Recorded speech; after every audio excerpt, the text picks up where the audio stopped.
Hey guys, I am Vikas from Creative Minds Factory. Today we will be doing a full branding project.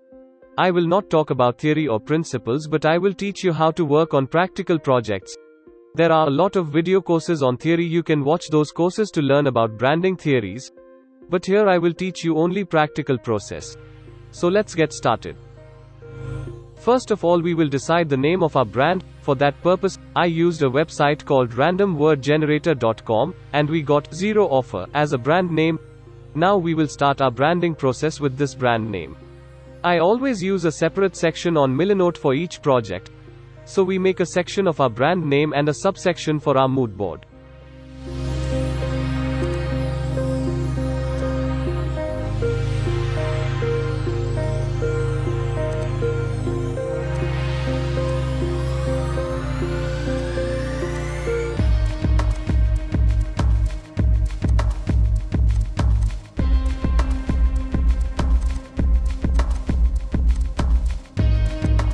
Now we will collect images whether it is related to our brand or not.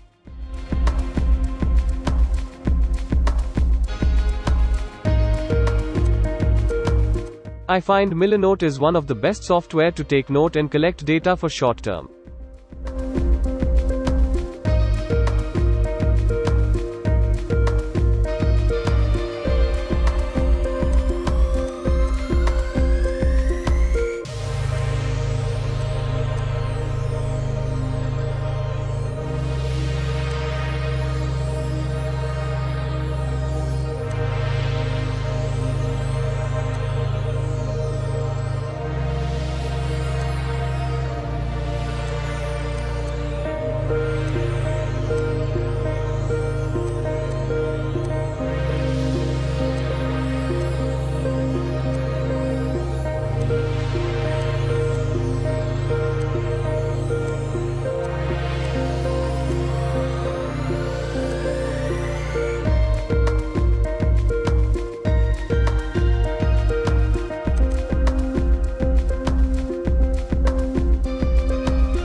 Collect at least 10 images. Write any note regarding the image in image caption area. Feel free to edit and modify your mood board anytime.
So I think we are done with our mood board.